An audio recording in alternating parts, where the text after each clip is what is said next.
Hey, everybody. Welcome again to the Daily BLP. I'm really excited. We got a good show for you planned out today.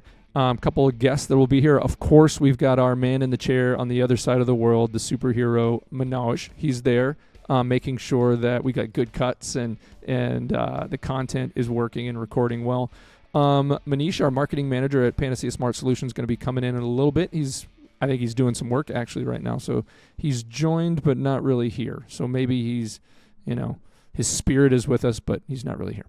Nobody next to the chair. I mean, who knows? Maybe somebody will stop by and we'll rope them in. But we've got Bob Gillespie coming in from Arsenal Business Growth with some more good news, piggybacking on yesterday's good news. We'll talk a little bit about how he's rocking and rolling. After that, we'll hit some more current events. Man, we're going to go back to Doge today. There's been a lot of posts. This stuff is too much fun not to talk about. And then we'll wrap things up and we'll go from there. So again, we don't have Bob here with us yet, but that's okay. Let's talk a little bit about actually it looks like Bob is coming in right now. Cool. He's in the waiting room. Let's bring him in. Morning, Bob. How's it going, bud? Brent, good. Everybody, Bob Gillespie here, calling in from the greater St. Louis area. He's on the call floor at Arsenal Business Growth. With that, he's ready to go again. So he was on the call yesterday. You guys got to meet him for the first time. He's kicking major butt. So about an hour or two later, I get an email from Bob that he booked another appointment. Dude, what is up? Are you like, how do you get it done? Well, it's always like a process. When you get a new client, you got to build out the pipeline and doing a lot of research and making initial calls. Yeah. And then, I was just like, it had been a while, so I was like, you know what, I'm gonna go through some of my warm leads. So this was one you had touched a few times. One of them was the Stone Company. Yeah, I had called him earlier in the month, and he was like, February is really busy. Just give me a call back. We'll set something up. So I was like, yeah, I should probably go ahead and do that before he forgets. Yeah. And then the other one was, one of the ones that you wanted me to go after. So yeah, that one just worked out. It was just timing. Well. It just happened. Cool. Yeah. I ran some quick numbers. I don't know if you've had a chance to do this. I don't know how closely you watch this. I'm sure, the team leaders and stuff watch this stuff. But as of the end of yesterday, so far this month, your first month calling for us, you've made 452 calls and booked 5 appointments.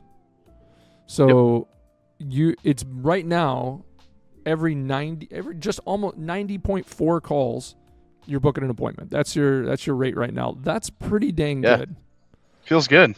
Yeah, that's pretty dang good. Now tell us, I've made a lot of cold calls in my days. Had hired a lot of people to do this, and tell us about your philosophy and maybe it's Arsenal's overall and kind of how you've kind of been brought up in their program here since you've been with them. Like a lot of times, we get in. I know from doing this for a decade or more, that you get into this thing where you get so caught up in the call that you're going to book appointment with has to be the perfect call, has to have the need just so you get up off your butt and go meet with them. Tell us about your guys' philosophy and how you how you get in there. And even when someone says, because I've listened to some calls, even when someone says, I don't know, we've got somebody, instead of saying, okay, thanks, bye. Tell us about what you guys do and what you do that's making you so successful. Yeah, well, the biggest objection is the one that you just said. Just not interested. So then you kind of have to figure out why. So usually I'll be like, oh, okay, well, are you guys currently working with another MSP? Do you guys need any sort of help with your computers or IT stuff? And then most of the time they'll just be like, yeah, sorry, we're good. Yeah. But then sometimes they'll give you a date to follow up because their contract's going to end with their current provider. Mm-hmm. So it's just a little bit of information that'll help you down the line. And then also the biggest or the best way that I overcome that objection is like, yeah, we're not necessarily looking to work with you overnight. We just want to make an introduction. We want to have you at the back have us at the back of your mind. Should anything change, should your current provider drop the ball, and then later down the line when you're reevaluating, getting quotes, they've already spoken with you, Yeah. so you're already at the forefront of their mind. Yep. That's good. And it's funny because I kind of fell into the trap for a few years of, listen, if they don't have a need, then we don't proceed, right? So it's like, but more recently, I'm back to this point of opening my mind a little bit because it is important. One of the most important things is getting in front of somebody, right? Right. And what I know happens as well is even when someone is willing to meet with you, even though they don't have an immediate need, that time that the meeting gets booked to when they meet with you, it gets them to think about and kind of review how things are going. Because you go to sit down with them, and maybe in that original call when the meeting gets booked, they're like, we're pretty good, we're happy, but I'll sit down and meet with you. But when you go and meet with them, they've had some time to think, and a lot of the time there's this realization, I talked to my secretary and she said, she put a ticket in and we haven't heard back in 2 weeks on this thing. That's not good enough. Right. Those kind of things. And then you can kind of dig in, and even if they're in the middle of a contract, or even if they've never spent money on IT before, if you're good enough at that discovery process and making a connection there, very often, you can find a client that's either like going to maybe do some project work, buy some stuff from you. And when you got some trust, they'll work with you a little bit more. So kudos, right. Man. Yeah. So again, how long have you been with Arsenal? So I'm just finishing up my 4th month. 4 months. 4 months. Wow. I tell you, man, I don't think you're going to be, making cold calls for the rest of your life, even though you're awesome at it. And people like me would probably pay you to do it for the rest of your life. This is a good stepping stone, man. I think you're going to do great things. Thank you. Yeah. And from what I can tell, you guys are full. You guys got a whole like bullpen full of people over there that, Yeah. that are just excited and rocking and rolling. That's really cool. How do you deal with, pretty cool. You've got a good rate right now, and that could go up, it could go down, whatever. How do you deal with the rejection part of doing this work? Well, I don't know. A lot of people have different strategies of how to deal with it. And Yeah. honestly, I just don't even really think about it. You know? Like, cause just the more you think about it, the more it gets in your head, and the more it affects your work and your success. Yeah. So I just, and it's not like that I'm trying to not think about it. I guess I'm just kind of good at not thinking about it. I don't know. Yeah. And then also, I just try to remember, like, they're always rejecting what you're selling and not you personally. Exactly. So, for sure. It's nothing crazy. That's cool. I'm also not talking to them face to face. So yeah, I'll and you can go never home. Speak to them again. Yeah, you can go home, lay your head down, and be like, I did a good job today, and just get up and do it again. Right. Tomorrow. That's cool. All right, man. Okay, Well, I won't keep. so Oh, hey, yeah, Manish is here too. yeah, yeah. Sorry to interrupt you, Brad, but out You of better be curiosity, sorry. I just got something in my mind, and I thought let me jump into the discussion. Yeah. So that was actually a very nice question by Brian, how you deal with the rejection. And I was very curious because being a sales and marketing professionals, we will not get the 100% output or results every time. So do you feel sometimes like I'm demotivated by today, I'm not getting any response from my calls or something like that? Or what strategies do you use to keep yourself motivated every day to come sit on your desk and start calling to the prospects? So do you have something for everyday motivation, or do you read something or anything? Do you watch any videos or something like that? Honestly, money's a pretty good motivator. Yeah. If you do your job well, you get a good appointment. It leads to a closed deal. You make some money. Yeah. But then also, I don't know. Honestly, it feels good. Just getting a win. Even though like you really don't remember the 100 calls that you make that don't lead to an appointment. You really only remember the one that does. Yeah. So just going. You just it takes one win a day, and you feel great. So yeah, that's good. Maybe I I'll like get used that to you are that, very but I don't honest think with I ever will. money. Yeah, yeah. That's the biggest motivator for sure. Exactly. As a sales and marketing professional, that's one thing that motivates every time with us. Like money is biggest motivator for us. Yeah. Right, and it kind of has to be if you're going to be good at this job. So, you know, So speaking if of you're which, going to deal with all that rejection, you okay, gotta, you gotta like think about why. I know one of the things that you guys do over at Arsenal is you're real big into getting people to set goals out there, personal achievement goals and stuff like that. What do you got out in front of you? What's that carrot out in front of you you're working for? Definitely buying some sort of property. Okay. Whether it's a condo, a house, or maybe a rental property. I don't know. But I want to, have something in my name. That'd be really Yeah. cool. Yeah. Since I'm fresh out of college, just entered the workforce, like I said, about 4 months ago. Yeah. So, I want to have something in my name, something Smart. to show for it. So. Smart, man. It sounds like you're thinking of getting an asset, something that can not necessarily be a net expense, but a net, back into your pocket. That's good. Exactly. Yeah. Cool. All right, Manish, you got anything else for him? Otherwise, we'll let him go because he's got a lot of work to do. Hey, I was going to ask, you got some more clients you're working for yet? Because I know you're kicking butt. Yeah. Awesome, Actually, dude. I'm bringing on. I'm getting a full book of business next month, so I'm pretty excited for that. Congrats, man. Yeah. Congrats. Thank you. Cool. Congratulations, Bob. All right, I'm working hard to close you some Thank you, deals. Like I said, I presented to your first appointment last week. Followed up with him yesterday. He hasn't gotten back to me yet, but we've got a couple things in front of him. I'm kind of leaning he's probably going to go more on the project way and kind of the hourly, Right. which is totally fine. But that could be a good check we send your way soon. So Yeah, I'm excited for that. all right, brother. Have a good day, man. Work hard. Talk to you later. All right, we'll do. Thanks. Bye-bye.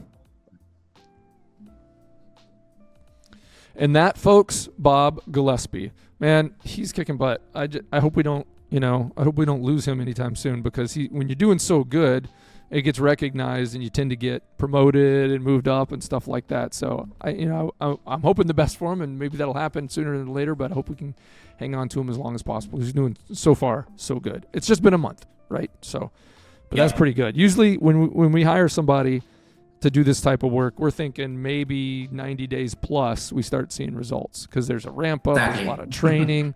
I mean, it's funny. We signed with Arsenal New Year's Eve. We were working New Year's Eve.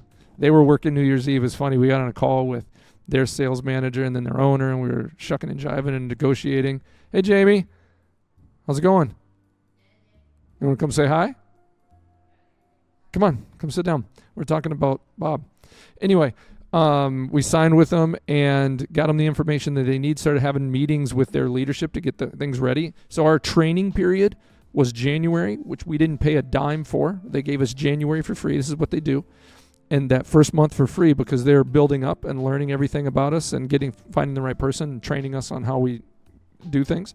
And then boom, February started calling. So actually it hasn't even been a month, and it's a short month. So I'm excited. Cool. Hey, Jamie's sitting with me. It is Friday. Cool. It's Friday. So I was just lonely. So everybody gets to meet Jammie for the first time. Let me tell a quick backstory on Jammie. Jammie Oh boy. has been with us for over 2 years now. We're going on 3 or over 3? 3 in 4 weeks. 4 weeks to be 3 years. Because 2022. Two. We're still in a different office in a different city. And I hired Jammie to be my assistant because I was overloaded with stuff. And then she was doing such a good job, I just kept giving her my workload, all the kind of administrative stuff I was doing and stuff I shouldn't be doing. But you don't have anybody else to do it, so you do it. And she was doing that so good that, me, Manny, and Joe, kind of the partners in the business, decided, well, we're just going to make her the office manager. And then she became like all of our assistants and the office manager. Now she's not really my assistant anymore. She helps me with email and stuff like that, but I've kind of lost her, so it's kind of a bummer. But she's doing an awesome job. There's a lot going on. And she knows, outside of Manny, Joe, and me about things that's going on, she knows everything more than anybody else in the business, right? Because you get helping out with everything. Yeah. I help with the RCM teams, the scribe teams, the IT teams, the VAs, pretty much every vertical that we work in. I have a little bit of a hand in one way or another. Yep. It's kind of like all the stuff that we don't want to do, you get to do. But we're joking aside, she does a really good job at it. So we're going to go into current events and we're going to talk about some fun stuff, what we've decided to do. And as long as it's relevant and fun, is go to the Doge website. Have you gone to the Doge website? Oh, I have avoided news This isn't for news. 2 years. Yeah, this isn't Like news. anything new. This is just fun. So you pay taxes, right? It's insane. You pay taxes, right? Oh, yeah. Do you like it? Do you like paying taxes? It's No. never a fun check to write. No, nobody does. Nobody likes that part on their check stub that Mhm. shows, all that money that you never get to see. And you just hope and you pray that it's going to something good, Yeah. right? Oh, yeah. Government's keeping us safe. Government's keeping the roads nice. People are getting paid to keep everybody, keep things in order. Well, what this site does is it tells us Elon and his little wizards have been going around seeing how much money's been being wasted, and then they're stopping the waste. Wasted. Right. Wasted. So yesterday we talked a little bit about all of the credit cards that the government had open. They had, 700,000 accounts with 30 billion of spend last year on credit cards across all their agencies. And so what they did, after 8 days, 24,000 cards have been deactivated, which will likely double by the end of this week. That's today. And credit cards were also, what does it say here? Credit cards also addressed the president in president's executive order. So we talked just a quick one to bring you up to speed while we're doing this. One of the things, the Department of Interior had 20,464 credit cards with over a $1 limit. They canceled those down all the way down to 964. 95% of them were canceled because they're just not. They weren't There's doing it. lines of credit that were Lines of open and out there. Money was getting spent, but for no reason, Hmm. right? So why do you have all that kind of stuff? Anyway, so we're like, let's keep up with what they're doing. So that's why that's fun. So today, here's the new stuff from today. So yesterday at 10:17 a.m., so from that was the day before, what do we got here? U.S. taxpayer dollars were going to be spent on the following items, all which have been canceled. Okay, you ready for this? We haven't even talked about this. I haven't even looked at this yet. $60 million for indigenous peoples and Afro-Colombian empowerment.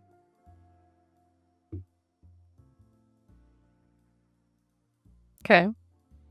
If someone came to you today and said, Jammie, we got to take taxes out of your check, this is one of the things, a percentage is going to this. Would you be like, oh, that's a good idea? Not without Understand more what's going on. detailed information and understanding what those programs are for. $74 million for inclusive justice in Colombia. Interesting. In Colombia. $79 million for primary literacy in Kenya. I think we could use an extra $79 million for primary literacy here. I would agree. Well, If you've ever met some kids in public school that, kids, you ever met some 20-something? yeah, well, they had to go through it, and they were just like, well, we don't want them again next year. Off to middle school you go. Is $37 million for female empowerment in, wait for it, Colombia. So obviously Colombia is a big deal. $8 million to reduce stigma, discrimination, and violence against LGBTQ plus communities in Lesotho. I do not know where that is. Me neither. Never heard of it. $3.3 million for being LGBTQI in the Caribbean. $25K to increase vegan local climate action innovation in Zambia. It's all very weird. And these aren't things that go before and get voted on. They're just the agencies decide that they want to give this money to them, so they push it. You know what I'm saying? Mm-hmm. So it's like no one is ever having a real discussion on whether these things are relevant or at least supported by the people who are funding it. Paying for it. A lot of times I think because we're so numb to the fact that the money just has to go, and if we don't pay our taxes, we go to jail, that we don't understand, how much of it, when it comes together in a big pot, how much there is. And we're just numb to the fact that the government gets it, and that's it. What else we got here? Update on did you hear about the mine? Mm-mm. So OPM has successfully executed the first ever fully digital retirement. So the only way to retire from U.S. government federal work was you had to go process a bunch of paperwork, like real paperwork, and it had to go down into a mine where people worked, and all this paperwork was stored. And it's like something out of the 1950s, there's a big elevator shaft, and it goes down. There's this whole facility down there, and that's where they keep all the paperwork. Archives. Yeah, for people, but you can't just like put in your retirement. Hey, I want to retire at the end of the year, or next month I'm retiring, like you do anywhere else. And I'm retiring, I get my retirement pension or whatever, and boom, I'm done. No, some people were still employed because of the backup and being able to process the retirement paperwork, so they're still getting paid, and they're not doing anything. So anyway, OPM has successfully executed the first ever fully digital retirement. The process took 2 days, and more work is needed, but this is a great improvement from the current paper solution taking multiple months. So that's kind of neat. In 2023, another one, OSU OPM, so this is that same agency, took out a $6 million loan, Technology Modernize Fund, to convert the website to a new platform. After spending $5 million, it is nowhere near completed, and if it was finished, would cost $400,000 a year to host. Current OPM website hosting cost is, this is a big deal. Hosting cost is less than $1,000 per year. Okay, so this is relevant. We're an IT company. We have a lot of clients that have websites, some of which we manage those websites because it's kind of a thing we do with our marketing team where we'll pull over their website, host it, and manage it, and things like that. Make it pretty. Yeah, make it pretty, update it, make sure it's getting good SEO and stuff like that. So we know those costs. We have a website. It does not cost very much money to host a website. No. And these websites can be big, and it doesn't exponentially grow. But the current OPM website is right now, costs less than $1,000 a year to host. It would have costed before $400,000 a year. Why? Exactly. So it's kind of like, why was it costing $30,000 to buy a toilet in the government? Well, the toilet was only $200, and maybe it was $300 to install it, but that other money was going somewhere. People that had to look in, approve, and test them out, maybe? Or something to grease the wheels or something, right? So why $400K to host a website? No. I guarantee it was probably less than $1,000 to host that website, and that other $399,000 was getting dispersed among people to make sure, who knows? It's only speculation. It's, I'm trying not to get too tinfoily, but it doesn't take a whole lot of steps to get to the point where you're thinking there's some corruption. You know what I'm saying? Anyway, we got last one here. Since this post, the U.S. GSA took immediate action to reduce IT spend by deleting 114,163 unused software licenses and 15 underutilized redundant software products for a total annual savings of $9.6 million. All right, so the original post, it doesn't have a date, but they must have posted a while back. It says agencies often have more software licenses than employees. I felt like we were like that for a while. Right. Yeah, we revamped all that last year. I had to go through I talked about this yesterday. I said we should have called Manny the Department of Panacea Efficiency or Dope. Dope. No, I like it. Yeah. So it said licenses were often idle, paid for but not installed on any computer. We do this as people. Like, if you don't watch out, you're paying for all these monthly subscriptions to stuff, and you're like, forgot about that. And that a lot of times they count on that stuff or make it very hard to get out of it. Mm-hmm. But not installed on any computer. For example, at GSA, hey, can somebody real quick, I can't remember what GSA stands for. Can somebody, maybe Manoj or Manish, can you look up real quick what the GSA stands for the United States Department, GSA? With 13,000 employees, there are 37,000 WinZip licenses. So WinZip is a software license. I don't even think people even need it anymore. 19,000 training software subscriptions. 13,000 employees, 19,000 training software subscriptions. The GSS stands for the, sorry to interrupt to that. So GSS stands basically for the General Services Administration. General Services Administration. There you go. Thank you very much. Yeah.